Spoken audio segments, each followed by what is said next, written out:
Bonjour et bienvenue à tous pour ce webinaire consacré à l'ingénierie sociale, un des moyens d'attaque, de cyberattaque des cybercriminels. De quoi s'agit-il? Pourquoi ça fonctionne? Comment s'en protéger? Telles sont les questions auxquelles nous allons tenter de répondre avec vous aujourd'hui. Merci de votre participation pour ce webinaire organisé par l'URPS Médecins avec ESEA. Sont avec nous pour intervenir, témoigner, expliquer le docteur Philippe Durandé. Vous êtes euh, président de la commission e-santé et cardiologue. C'est ça. Et aujourd'hui, pas de logiciel à paramétrer, pas de matériel à acheter, que du bon sens. Merci, docteur. Et surtout, qui nous a aidé à préparer tout ce webinaire et qui vont intervenir sur le fond. Alexina, pardon, Méli, vous êtes à distance de ESEA. Bonjour, Alexina. Bonjour à toutes et à tous. Et sur site, Gabriel Daté. Bonjour. Bonjour, merci de nous recevoir pour cette heure aujourd'hui consacrée à l'ingénierie sociale.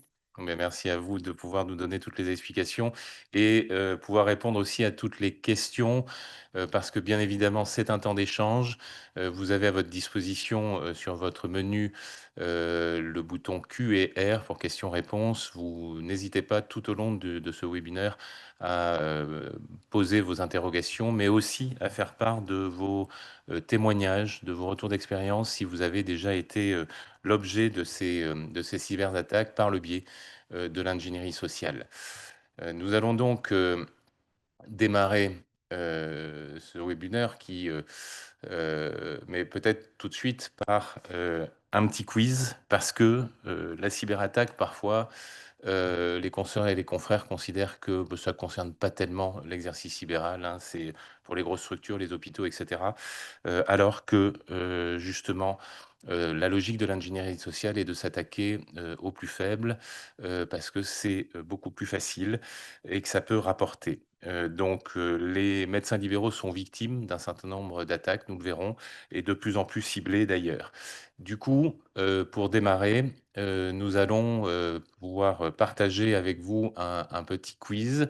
Donc au niveau de la première question, pour vous, les principales menaces sont d'abord un virus informatique à 42%, une panne de matériel ensuite à 33%, un tiers, et pour un quart, c'est le risque qu'une personne vous ait manipulé pour obtenir un accès ou une information. Alors, si vous voulez bien, je vais prendre la main, Emmanuel. Donc, le but ici n'était pas finalement de trouver une bonne réponse, car au final, toutes les réponses peuvent être plausibles finalement, mais donc, c'était plutôt de comprendre l'objectif de ces questions. Il est vrai que pour la première question, d'un point de vue cyber, le risque le plus fréquent est qu'une personne finalement vous manipule pour obtenir un accès à une info. Et l'objectif est de vous faire prendre conscience que la manipulation humaine est souvent négligée, mais représente quand même l'une des menaces les plus dangereuses et les plus courantes. Au niveau de la seconde question, donc parmi ces exemples, lequel selon vous est le plus crédible comme tentative d'ingénierie sociale? Donc, à 18%, vous avez opté pour le mail d'un confrère, 27% pour l'appel téléphonique d'un technicien, à 45% le SMS d'un organisme officiel, et enfin 9% pour le patient qui vous demande par mail de confirmer un rendez-vous. Donc là, ici, finalement, tout paraît assez crédible et possible, mais la complexité va résider dans la capacité à discerner, en fin de compte, ce qui est le vrai du faux dans ce type de sollicitation. Et enfin, la troisième question, la dernière fois que vous avez partagé un mot de passe, cliqué sur un lien douteux ou vers une pièce jointe sans vérifier, en majorité, vous avez répondu « il y a plus d'un an ou plus ». Le sujet ici étant finalement d'avoir conscience que tout le monde peut se laisser piéger et qu'il faut rester vigilant. Cette question doit tout simplement faire écho, en fin de compte, à des comportements du quotidien pour favoriser la prise de conscience et la mise en place de bonnes pratiques. Merci beaucoup de ces précisions. On va poursuivre Alexina parce que on peut déjà démarrer en se posant la question de ce que vaut un dossier patient, de ce que valent ces données, pourquoi en fait, et avec quelle valeur vénale il cherche à les obtenir. Alors, une information a plusieurs valeurs, ce qui n'est pas forcément une valeur pour nous, peut en avoir une autre pour quelqu'un d'autre, et elles n'ont pas toutes les mêmes valeurs. On va prendre l'exemple ici des différents chiffres des reventes sur le dark web. Vous voyez qu'une carte de crédit peut se revendre entre 20 et 60 dollars et des papiers d'identité jusqu'à 3000. L'exemple du dossier médical, on voit que la moyenne basse est de 50 euros. Donc, pour répondre à votre question sur qu'est-ce qu'un dossier patient possiblement pourrait représenter, il suffit de se poser et de se dire combien de données de santé vous manipulez au quotidien via vos accès DMP, les messageries sécurisées, et vous comprendrez finalement pourquoi vous êtes une cible intéressante pour un attaquant. Et il faut aussi avoir bien en compte que ça se revend plusieurs fois et de manière quasi infinie. On va notamment mettre l'accent en revanche sur les données qui sont durables. Contrairement, vous prenez l'exemple de la carte bancaire, si vous la perdez ou qu'elle se fait usurper, on peut faire une opposition. Contrairement à des informations d'identité et de santé, comme les dates de naissance, les numéros de sécurité sociale, là, ce sont des données qui sont immuables. Donc, une fois dérobées, elles vont conserver leur valeur et seront donc particulièrement prisées. Est-ce que, pour donner un exemple concret, docteur Durandé, vous avez été sensibilisé à cette question de la valeur des données médicales? Est-ce que vous sentez une conscience chez vos confrères de cette dimension? Oui, bien sûr, il y a une amélioration progressive de la connaissance de tout cela, puisque nos données, elles ont des valeurs qui sont à la fois médicales, bien sûr, et une donnée médicale corrompue ou perdue, c'est un manque de chance pour le patient, et nous sommes responsables de nos données, même si nous n'en sommes pas propriétaires. Nous sommes aussi responsables sur le plan administratif et responsables aussi sur le plan juridique. Donc tout cela progressivement monte en conscience, mais le problème, c'est que médecins libéraux, nous sommes nombreux, d'exercices variés, et chacun a une perception variable de tout cela, et pense toujours que la foudre va tomber à côté. Merci, docteur Alexina, je reviens vers vous. Justement, est-ce que maintenant on peut rentrer dans le vif du sujet. L'ingénierie sociale, c'est quoi? Ça repose sur quelle méthode? Pourquoi ça marche? Alors, c'est très simple, la méthode va reposer finalement sur l'exploitation des vulnérabilités humaines, donc la reconnaissance et la collecte d'infos par exemple, ou la construction d'un prétexte crédible qui va activer un ou plusieurs leviers psychologiques. Donc vous avez là une définition dans le contexte cyber qui est très complète, mais en quelques mots et de manière un peu plus concrète, il faut se dire que l'ingénierie sociale, c'est finalement l'art de manipuler une personne pour obtenir des informations confidentielles ou tout simplement un clic sur un lien malveillant, la diffusion d'un mot de passe ou encore le téléchargement de fichiers. Pardon. Oui, c'est ça. Donc, en fait, on minimise la technicité. On n'est pas sur un cyberattaquant qui va essayer de pénétrer des systèmes informatiques de toutes parts en utilisant des techniques complexes. Il va utiliser, une fois de plus, le cerveau humain et ses faiblesses pour pouvoir Exactement. disposer d'informations qui vont ensuite lui permettre de récupérer des données. C'est ça ce que vous Exactement. expliquez, la faille humaine, en fait. Exactement. Là, nous sommes vraiment sur de la vulnérabilité humaine. Et le technique, au final, restera toujours principalement la même chose, mais vraiment, on met l'accent sur l'humain.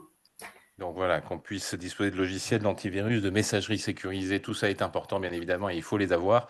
Mais malgré ça, justement, la faille, ça va être le côté humain. Et alors, dites-nous plus précisément encore pourquoi ça fonctionne, et sur quel levier, finalement, les attaquants utilisent pour pouvoir Donc, nous faire basculer. Donc dans 9 cas sur 10, effectivement, c'est l'humain qui est impliqué dans les incidents cyber. Les attaquants vont exploiter les mécanismes psychologiques, donc les émotions, les réflexes, la confiance aussi, et ils vont viser à contourner l'humain plutôt que la technologie. Contrairement aux menaces purement techniques, les attaquants vont s'appuyer sur les différents leviers comme la tromperie, la persuasion ou encore l'exploitation des comportements humains. Donc voilà, on va jouer sur nos émotions finalement, sur nos sentiments, sur l'urgence, la peur, l'absence de vigilance psychologique. On va reparler de tous ces éléments. Mais avant de rentrer un peu plus dans le détail, est-ce que vous pourriez nous redéfinir les techniques justement? On parle de phishing, de smishing, de vishing. C'est quoi tout ça? Comment on s'y retrouve? Qu'est-ce que ça veut dire exactement? Alors, ce sont finalement des attaques qui sont relativement similaires, mais avec des canaux différents. Le phishing va consister à faire des attaques par mail, le phishing des appels et le smishing des SMS. Dans tous les cas, ça va vous inciter à cliquer sur des liens ou sur des pièces jointes pour généralement installer des programmes malveillants ou récupérer tout simplement vos identifiants.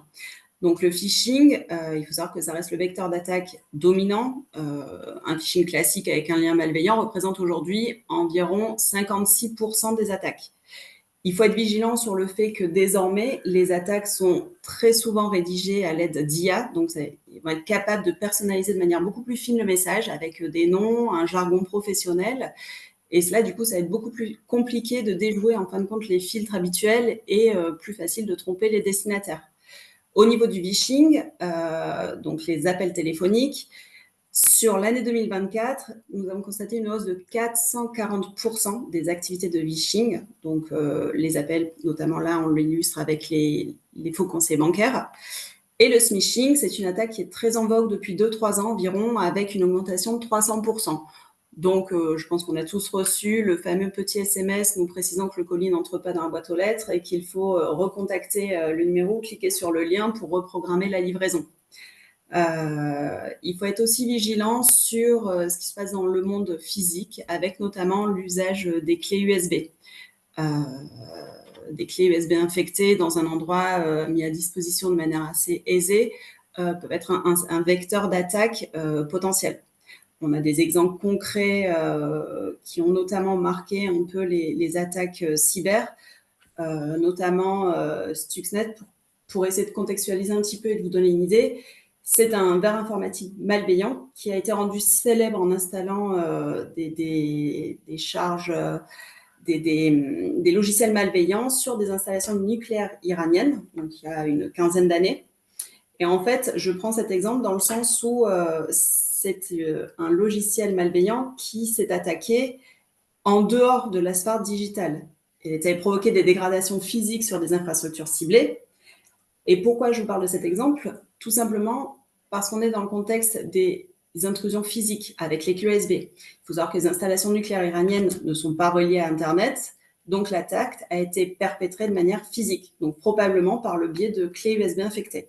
J'ai entendu parler qu'il fallait se méfier aussi des ports USB qu'on pouvait avoir dans les trains, dans des gares ou autres endroits publics, ou en se connectant pour charger son téléphone. Même des câbles, tout à fait.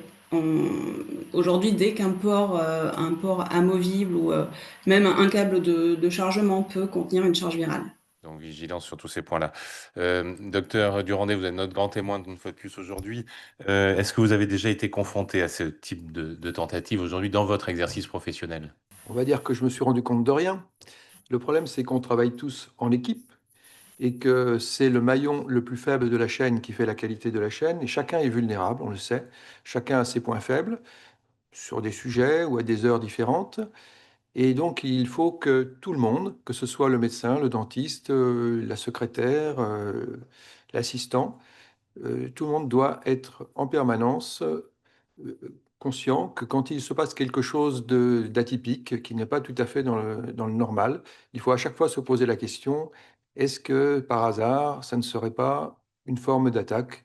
Et ça commence comme ça, par une petite chose, et après, ça peut se développer si on n'y fait pas attention. Et c'est donc le but de tout ce que l'on va vous expliquer maintenant.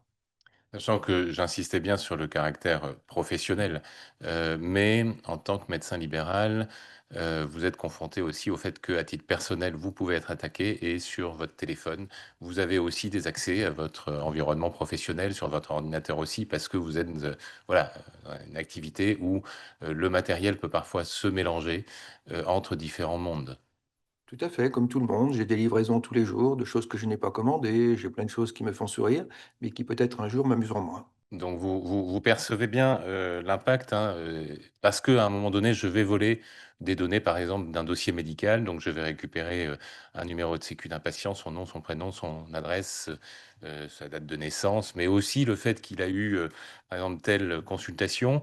Et à partir de là, je vais d'ailleurs, donc ces données, elles ont une valeur sur le marché, mais je vais aussi pouvoir les réexploiter, contacter ce patient, parce que j'aurais récupéré aussi son numéro de téléphone, et lui dire, justement, voilà, je vous appelle de la part du docteur Durandé, cardiologue, vous avez fait une consultation chez lui, et à partir de là, de fil en aiguille, pouvoir lui soutirer d'autres informations qui vont elles-mêmes avoir leur propre valeur et pouvoir avancer. Nous sommes dans un cercle vicieux hein, où la valeur initiale a son peut-être déjà vendue, utilisée, mais réutilisée ensuite pour en extorquer d'autres.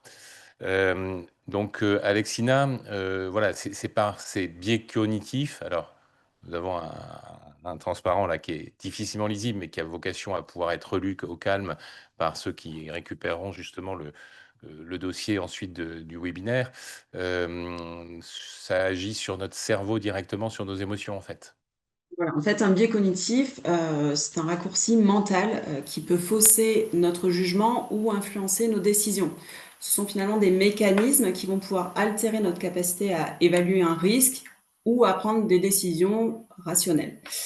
Donc là, vous voyez l'illustration détaillée du codex des biais cognitifs. Donc il y en a 250, donc le but, c'est pas de tous les passer en revue, bien évidemment, mais on peut les catégoriser en 4 grandes parties. Donc, vous avez tous les biais rattachés au raccourci de la mémoire. Donc là, sur ce type de biais, l'attaquant va profiter d'un souvenir, d'un incident récent pour tromper la vigilance de la victime.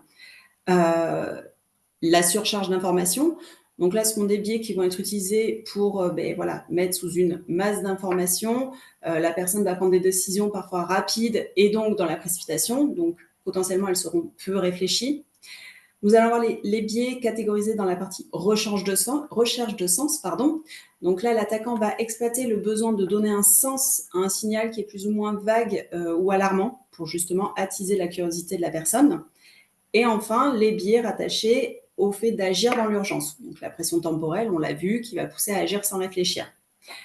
Outre ces biais cognitifs, il y a également d'autres facteurs comme le stress, la surcharge mentale, les émotions ou encore la fatigue qui peuvent jouer un rôle clé dans les erreurs humaines.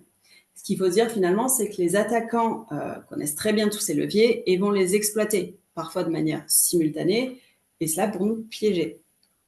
Donc, en prenant le temps de réfléchir avant d'agir, ça va nous permettre de limiter les erreurs et de déjouer plus facilement des tentatives de manipulation. Et donc, mieux connaître vos biais cognitifs vous permettront de renforcer votre vigilance. Docteur Durandé, est-ce que dans le quotidien d'un cabinet, il y a des choses qui facilitent ce type d'erreur, justement, et de biais cognitifs?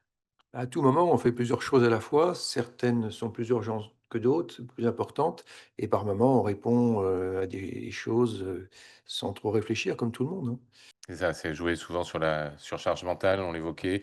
On va rentrer justement dans le détail, Gabriel, avec, cette manière principale de nous déstabiliser, de nous piéger? Oui, tout à fait. Donc, en effet, comme le disait Alexina, on a 250 biais. Donc, l'idée, c'est pas de les passer en revue aujourd'hui, mais bien d'aller vers 7 biais principaux qui sont utilisés par les attaquants dans les attaques par ingénierie sociale. Donc, voilà, à chaque fois, on va vous présenter un biais, un exemple concret que vous pouvez rencontrer dans vos cabinets. Et puis, selon la formule du docteur Durandé, un antidote pour s'en prémunir. Donc notre premier biais, c'est bien celui d'autorité. Donc comme son nom l'indique, les attaquants vont se faire passer pour une institution reconnue, la CPAM, un ministère, la police, la gendarmerie, ou par une entreprise dont vous pourriez être cliente, par exemple votre éditeur de logiciels ou votre banque. Et en se faisant passer pour ces institutions-là, l'idée c'est que vous allez accorder du crédit aux propos du fait de son origine et non pas de son contenu. Donc, par exemple, vous avez pu peut-être avoir été déjà ciblé par ce type de message de votre éditeur qui vous demande de mettre à jour de manière urgente et importante votre logiciel métier, sans quoi vous perdez l'accès à l'ensemble de vos données et dans ce cas, vous ne pouvez plus travailler. Donc, l'antidote derrière cela, il est simple et il va pouvoir être appliqué dans plein de situations que l'on va détailler aujourd'hui. ça va être de contacter votre interlocuteur par un autre canal, un autre biais que celui par lequel vous avez été contacté. Si vous avez reçu un mail, essayez, si vous le pouvez, d'appeler votre interlocuteur avec un numéro de téléphone. Ou si vous avez été contacté par un numéro de téléphone inconnu, rappelez votre interlocuteur au numéro avec lequel vous avez, l'habitude d'échanger avec lui. C'est ça, ne pas réagir trop rapidement à l'autorité. Docteur Durandet, pour vous, pourquoi ce biais d'autorité est particulièrement exploité dans le secteur de la santé? Est-ce que vous-même, vous avez, déjà été là aussi, sujet à ce genre d'attaque et qu'est-ce qui vous aurait mis la puce à l'oreille? Bah, il est exploité dans le domaine de la santé comme dans les autres, mais pour vous donner un exemple, le week-end dernier, j'ai reçu un SMS de la gendarmerie comme quoi, j'étais, un pédocriminel et qu'il fallait que je paye rapidement une rançon et que j'arrête. Alors, bon, je vous laisse choisir sur l'ordre de priorité, mais déjà un mail de la gendarmerie le week-end. Ensuite, le sujet, je me sentais pas trop concerné. Enfin bon, plein de choses qui font que ça fait sourire, mais peut-être que d'autres, ça peut leur faire peur et qu'ils réagissent vite, je sais pas. Et je voulais juste compléter avec le fait que le biais d'autorité peut être, aussi utilisé, comme vous, figure d'autorité, puisqu'en tant que médecin libéraux, vous êtes aussi généralement employeur de secrétaire médical, par exemple, on en a parlé tout à l'heure et votre identité peut être usurpée pour demander à votre secrétaire médical, par exemple, de, faire des virements bancaires. Donc, voilà, ce biais est vraiment extrêmement utilisé, vous pouvez en être la victime, directe. Merci Gabriel, on continue avec vous, hein, sur, la suite après, l'autorité. Je crois qu'on parle de l'urgence, un sentiment qui fonctionne particulièrement bien chez les soignants. Oui, tout à fait. Alors le biais d'urgence, donc c'est bien le fait de d'agir sur la pression temporelle pour, voilà, réduire vos capacités de réflexion et vous faire prendre des décisions irrationnelles. C'est vrai que ça marche, beaucoup auprès des soignants, non pas que vous soyez des êtres, irrationnels, bien au contraire, mais vous êtes habitués à travailler dans l'urgence et donc dans l'urgence, on va appliquer des réflexes, on va pas chercher à aller, activer son esprit critique et donc voilà, on va agir de manière instinctive et c'est en ça que le monde médical, est concerné, mais voilà, pas plus qu'ailleurs, mais ça marche quand même, pas mal sur les soignants. Donc comme exemple, on peut avoir, ce premier exemple, hein, le fait de que votre compte soit bloqué, votre compte Amélie Pro est bloqué dans 24 heures si vous ne mettez pas à jour, vos identifiants. En général, si vous recevez ce type de message par mail, tout ça est bien agrémenté d'écriture en gras ou en rouge qui viennent, appuyer encore plus sur, notre, système cognitif. Donc, voilà, l'antidote pour s'en prémunir, il est très simple et là aussi, il s'applique très régulièrement. C'est le fait de réfléchir avant de faire, donc penser avant de cliquer sur un lien, avant de cliquer sur une pièce jointe, prendre le temps de la réflexion et surtout, voilà, quelques secondes pour, se dire s'écarter un peu de cette pression et ne pas faire, prendre de décisions hâtives puisque, action plus pression temporelle, c'est souvent une fraude qui est cachée derrière. Donc voilà, prenez quelques secondes pour vous poser la question de savoir si cette demande est légitime, si c'est attendu, si votre interlocuteur, est connu et n'hésitez pas aussi à faire appel, à un ami, hein, que ce soit, quelqu'un qui travaille avec vous pour, ou votre secrétaire ou peu importe, pour, avoir aussi un regard extérieur, savoir si ce message a pu être reçu par ailleurs. Ça peut toujours être bien aussi de se confronter, avec d'autres si jamais on a des doutes. Oui, on n'est pas dans l'urgence vitale, on peut attendre quelques minutes, s'interroger, confronter, la question. C'est assez essentiel parce qu'effectivement, c'est un biais qui est souvent quand même utilisé. Vous parliez, de l'ami, ça c'est encore aussi, une autre dimension, c'est la sympathie entre les pairs. Alors moi, ça risque pas de m'arriver parce que j'aime personne, mais chez les soignants, on a quand même cette, logique de pouvoir, aider et donc on c'est un levier qui est pas mal utilisé aussi dans le secteur de la santé. Oui, tout à fait. Donc le biais de sympathique pourrait être résumé par, le fait de, voilà, de favoriser des gens dont on se sent proche, des pairs, des confrères, consoeurs et voilà, le fait de dire quelqu'un aussi à quelqu'un dont on se sent qui nous paraît sympathique et qu'on a envie d'aider et c'est vrai que dans le monde médical, ce biais peut être particulièrement utilisé puisque, voilà, il y a une vraie solidarité entre vous, entre soignants.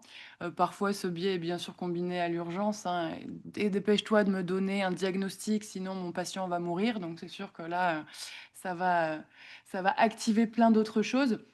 Cet exemple, que l'on a inscrit ici, donc la demande d'un dossier patient de la part d'un «confrère» entre guillemets dont l'identité a été usurpée, c'est un exemple qu'on a eu récemment en Nouvelle-Aquitaine. Donc un des médecins, libéraux de la région s'est fait usurper et pirater sa messagerie, sécurisée et en son nom, on a envoyé, une centaine de mails à d'autres confrères pour avoir accès à des dossiers patients. Donc voilà, simplement vous dire que ça existe, c'est fréquent et l'idée derrière, c'est que, vous appliquiez les mêmes règles pour tous. Voilà, les dossiers patients ne se consultent que sur le DMP. On n'échange entre confrères que par la MSS, surtout pas de WhatsApp et voilà, cela est vrai pour tous les soignants. Donc voilà, pas d'exception, même si, la personne qui vous contacte est particulièrement sympathique. Docteur Durandé, justement, est-ce que, vous mettez des garde-fous? Vous parvenez à parer, justement ce type d'attaque par, l'urgence, la sympathie, l'autorité qu'on évoquait? Oui, bien sûr, on essaie de faire attention et c'est une notion déjà ancienne, hein, comme l'a dit Gabriel, en fait, c'est l'application du secret médical. On ne donne pas des informations sur quelqu'un à n'importe qui, n'importe comment. Avant, c'était par téléphone. On avait des demandes de la part d'un autre médecin ou de la part d'une famille et il fallait toujours faire attention à savoir qui était au bout du fil, car si on croit reconnaître une voix ou une intonation, c'est pas forcément la bonne personne et donc il fallait déjà être prudent avec le téléphone. Maintenant, c'est avec les SMS ou avec les mails ou avec les communications de dossier qu'il faut être vigilant. Ça se complique, mais ça reste toujours le même problème, le secret. Mais on voit qu'avec le développement du phishing, hein, il était évoqué tout à l'heure par Alexina que ça la croissance exponentielle du phishing justement, où on revient à l'appel, où on peut piéger assez facilement par ce biais, utiliser le levier de l'urgence, le levier de la sympathie, notamment vers une secrétaire en disant: «Je ne vais pas déranger le docteur Durandé, je suis son confrère, il me faut absolument cette information». Quand on rentre, voilà, dans ce type de biais, là, c'est une sensibilisation aussi de tout le cabinet, vous l'évoquiez tout à l'heure, de la secrétaire, de l'assistant médical et cetera. J'espère que mes confrères qui nous écoutent ont invité leur personnel de leur cabinet à écouter cette émission parce qu'en fait, comme on le disait tout à l'heure, tout le monde dans le cabinet est concerné et c'est toujours celui auquel on ne pense pas qui va être la victime et bon, on lui en voudra ou pas, mais c'est pas de sa faute. Il faut lui apprendre, il faut le former ou sinon, un jour, il peut y avoir une surprise et nos amis qui nous cherchent des histoires sont des bons psychologues et savent s'adapter à la technique, hein, alors que ce soit le téléphone, le SMS, tout ce que vous voulez. Ils savent utiliser tout ça et ils savent qu'on a nos faiblesses. Et en général, ils s'intéressent toujours à des gens qui leur font peu de résistance. C'est-à-dire que si vous commencez à manifester le fait que vous êtes prudent, ils vont aller voir ailleurs rapidement parce qu'ils savent qu'ils vont perdre du temps pour rien et qu'il y en aura un autre plus facile que vous et ça se termine comme ça. Donc, il faut avoir un minimum de base de connaissances et les appliquer en permanence avec n'importe qui. Tant pis si par moment, on n'est pas très gentil avec certains parce qu'on ne les reconnaît pas et on ne leur donne pas les informations. On leur dit de vous adresser un mail officiel ou de passer par une messagerie sécurisée. On paraît un peu bougon, mais au moins on assure une certaine sécurité. Merci, n'hésitez pas, hein, de l'autre côté de l'écran avec le bouton QR questions-réponses à poser vos interrogations, à partager vos expériences, sur le sujet. Nous continuons, parce que, en fin de journée, après, 40 consultations, un appel à 19h30, c'est là souvent, Gabriel, que la faille se produit. Oui, tout à fait. Il y a des moments dans la journée, ou dans la semaine, hein, vu le vendredi soir, juste avant le week-end, quand la semaine a été bien chargée, où on peut se retrouver sur ce qu'on appelle, un sentiment de fatigue décisionnelle, donc qui a à voir avec, l'autoroute, de l'erreur, de biais cognitifs, de trop plein d'informations. Donc, ce qui nous amène à tous les jours, on doit prendre plein de décisions et à la fin, notre cerveau s'épuise et on ne prend pas toujours des décisions qui sont rationnelles et c'est vrai donc voilà, surtout en fin de journée après 40 consultations et autant d'informations médicales traitées et puis après avoir fait son suivi administratif et puis avoir fait ses commandes et puis avoir rédigé des ordonnances et cetera et cetera. On n'en peut plus et c'est à ce moment-là qu'apparaît, Ça, on dirait qu'ils connaissent bien, ils savent à quel moment appeler, que ça tombe justement au bon moment.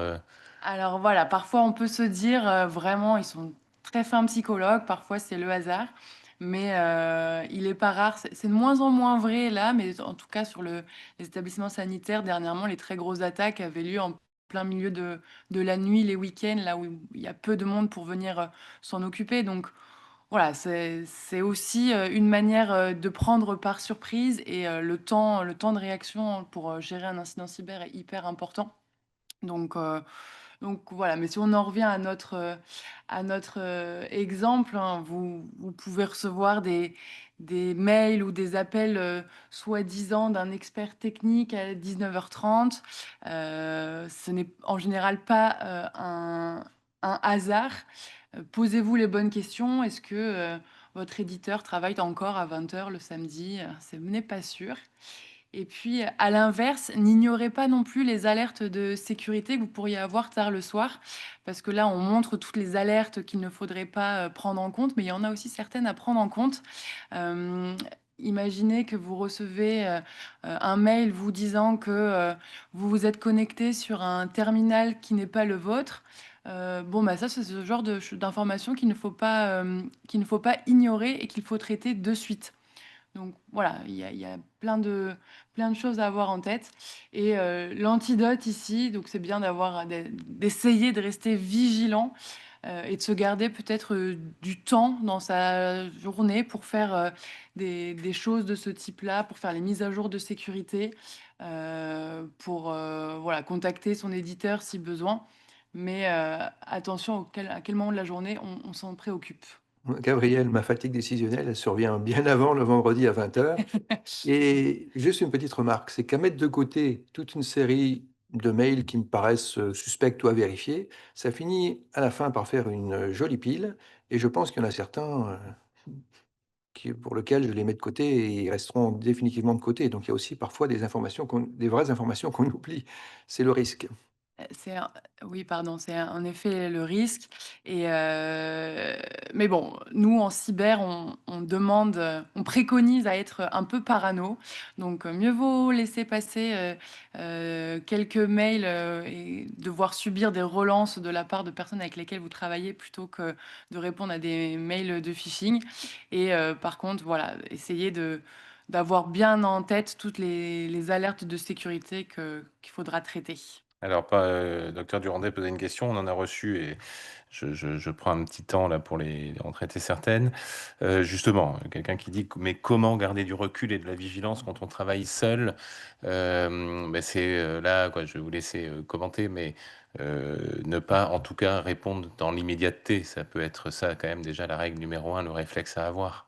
Oui, tout à fait. Alors, être un peu parano, se poser les bonnes questions et puis, Alexina vous en parlera dans la dernière partie. Il y a des réflexes très simples à appliquer pour distinguer un mail légitime d'un email malveillant. Se poser, voilà, des questions toutes simples. Est-ce que, mon interlocuteur est connu? Est-ce que cette demande est habituelle? Est-ce que j'attends, un document de cette personne-là? Finalement, c'est se poser quelques bonnes questions, très simples, de bonnes pratiques et puis, prendre le temps de la réflexion, quelques secondes avant de répondre à un mail, avant de répondre à une personne que l'on ne connaît pas au téléphone. Une autre question, peut-on recevoir un phishing sur MS Santé? Alors, sur la MSS directement, non. Ce que je vous ai, partagé comme, cas d'usage qui a eu lieu en Nouvelle-Aquitaine récemment, c'est que, donc on avait piraté la messagerie sécurisée de santé d'un confrère et avec cette messagerie-là, on a envoyé des mails, mais vers des messageries qui n'étaient pas sécurisées. Donc en fait, les mails n'ont jamais été reçus grâce à la technologie MSS. Mais bon, de toute façon, aucune technique n'est, faillible. Il faut toujours se poser des bonnes questions, mais il y a moins de risques de se faire pirater sa MSS que, sa messagerie, personnelle. Dernière question et on poursuit. Ma secrétaire reçoit beaucoup de mails. Comment la former? En lui montrant ce replay du webinaire. C'est déjà, une première manière. Nous aussi, on a une plateforme e-learning qui est, gratuite et accessible à tous. avec, plusieurs modules, que vous pouvez faire de manière, dissociée. L'ensemble du parcours dure 1 heure et demie, mais voilà, les modules peuvent être faits, par tranche de 10 minutes, par exemple, et c'est déjà une très bonne manière de faire. Mais en tout cas, ce qui est important, c'est bien de sensibiliser l'ensemble des personnes qui, traitent des données personnelles et des données de santé. Oui, donc je précise que effectivement une plateforme, e-learning sur ESEA, globalement sur la cyber et toutes ces technologies-là. Vous avez aussi, créé par, l'URPS Médecins, Nouvelle-Aquitaine, là, sur la plateforme Concio, tout un tas de modules qui sont dédiés justement au secteur médical libéral, accessibles facilement aux secrétaires avec des petits modules, là encore très très rapides pour sensibiliser parce que c'est avant tout de la sensibilisation et des réflexes. Derrière la fatigue, il y a, ce qu'on appelle le pied dans la porte, c'est-à-dire, l'engagement. Oui, tout à fait. Donc, c'est ce qu'on a pu traduire par un petit oui en entraîne un plus grand. Donc, c'est un peu un effet, d'escalade où on va d'abord accéder à une requête qui nous paraît peu coûteuse en termes d'énergie, en termes de temps, et puis finalement, voilà, ça entraîne, un plus grand une plus grande action de notre part, une plus grande implication. Donc c'est bien ce biais d'engagement. Par exemple, voilà, quelqu'un vous appelle et puis vous confirmez simplement votre, identité, donc ça, c'est un premier oui, et puis la personne vous demande de ensuite partager, votre code à usage unique, et ça, c'est un second oui, mais malgré tout qui va, voilà, ça vous paraît pas grand chose, mais ça va être, entraîner une faille importante dans votre sécurité de votre système d'information. Donc ce biais est aussi largement utilisé par nos attaquants, et l'antidote derrière, en tout cas dans cet exemple-là, c'est bien de ne jamais, sous aucun prétexte, partager de code à usage unique, de code de double authentification, de mots de passe avec un tiers, même si vous connaissez ce tiers. Ce sont vraiment des codes qui sont à usage personnel uniquement et que vous ne devez pas partager et pas afficher à la vue de tous également. Oui, ça, moi, pour avoir une fois été, piégé par, phishing, on avait réussi à récolter mon identifiant, sur une plateforme. Au moment du effectivement, on m'a demandé le mot de passe, là, j'ai réalisé que j'étais en train, totalement me faire avoir, donc ça, c'est un réflexe systématique effectivement qu'on doit avoir. On va avancer parce que l'heure tourne, on arrive au sixième et 7e, levier, le jargon technique. Oui, alors là, c'est pareil, c'est, le fait d'utiliser donc des termes très, techniques, très professionnels pour, voilà, se faire passer pour un expert. Ça nous semble légitime à nous qui ne comprenons, pas, grand-chose à la technique, hein. On se dit on laisse les techniciens faire, leur métier, et on va vous sortir tout un tas de termes, qui ne vous évoquent rien et qui paraissent, voilà, très porter une grande expertise. Donc votre certificat Ségur n'est pas conforme, lancez NIDES pour configurer votre tunnel TLS. Ouh là là, vous ne comprenez rien, ça paraît très sérieux, vite, vite, il faut que je fasse ce que cette personne me dise. Eh bien non, voilà, c'est parce que, en effet, le jargon technique est extrêmement utilisé, notamment pour, des fraudes, aux faux conseillers, techniques. Et l'idée derrière cette arnaque-là, c'est, de vous faire croire que vous avez besoin, d'un dépannage, et donc de vous faire payer un dépannage inutile, ou alors, clairement de, lancer Anydesk, là, dans ce cas de figure-là, qui n'a pas besoin d'être fait et qui peut permettre de, voler des données. Donc, voilà, de votre côté, si cela vous arrive, exigez toujours des explications claires de la part de la personne que vous avez, au bout du fil. Vous n'êtes pas idiot, on chacun son métier, au même titre que vous devez expliquer des diagnostics médicaux à vos patients, vous êtes en droit d'exiger de votre éditeur qu'il vous explique quelles seront, ou de votre prestataire informatique, quelles seront les mesures, qu'il souhaite mettre en œuvre et pourquoi. Oui Et et bah, après ils travaillent très fortement leurs argumentaires, ils savent, pas mal répondre donc c'est comme on le disait tout à l'heure, c'est le réflexe de dire: «C'est peut-être pas tout de suite que je dois le faire, j'ai pas le temps, on se rappelle, je vous rappelle» et vous rappelez sur le numéro quoi. C'est un peu tout à c'est fait, logique pour éviter, de se faire exactement. avoir. On a le dernier point, c'est la curiosité et la gratification. Oui, et je crois que vous avez été victimes, tous et toutes de, d'une attaque d'ingénierie sociale, en utilisant ce biais-là. Mais, heureusement, ce n'était qu'un exercice de sensibilisation de la part de votre URPS, préféré. Donc là, en effet, on va jouer sur le fait que, il y a, une pièce, qui vous intrigue, hein, vous souhaitez en savoir plus. Il y a une pièce jointe qui porte un intitulé qui vous intéresse. C'est un compte rendu patient, ce sont des résultats de labo et vous avez envie de cliquer pour savoir, pour découvrir quelles sont les informations derrière. Donc voilà, là, c'est très régulièrement utilisé dans les attaques, par phishing. Donc on rappelle encore une fois que, n'ouvrez, les pièces jointes que, sur les canaux attendus, hein, la MSS Santé, les plateformes de laboratoire ou de radiologie et voilà, en tout cas, je profite aussi de cet exemple, de sensibilisation au phishing pour dire que, c'est une excellente chose que fait l'URPS en vous envoyant ce type de campagne puisque, voilà, ça permet aussi de sensibiliser, tout le monde et que, le phishing est une des portes d'entrée, les plus utilisées. Donc, si voilà, pouvoir, s'entraîner à les détecter, c'est vraiment ce qui va vous permettre d'être tous, plus, et mieux sécurisés. Et justement, tant qu'on est là-dessus, on avait une question. Comment est-ce qu'on peut vérifier justement un lien dans un mail, sans se mettre en danger? Il y a des techniques? Alors, c'est tout simple en effet, lorsque vous recevez une URL donc un lien par mail, il vous suffit de passer la souris sur ce lien sans cliquer, mais en passant la souris dessus, vous verrez apparaître en bas à gauche de votre écran le lien vers lequel, enfin, le site internet vers lequel le lien vous renvoie. Et si il s'avère que vous recevez un mail de Doctolib de pseudo Doctolib et que vous voyez que le lien de l'URL en fait vous envoie vers un site qui n'a rien à voir avec Doctolib, c'est un très fort indice pour vous signaler que ce mail est malveillant. Merci beaucoup Gabriel. On a vu justement tous ces pièges, tous les leviers qu'ils utilisaient. On va essayer, et je reviens vers vous Alexina, de voir maintenant les bons réflexes justement qu'il faut acquérir, même si on les a quand même balayés. On va les répéter, quelques règles d'or. Oui, tout à fait. Gabriel a passé en revue quelques antidotes.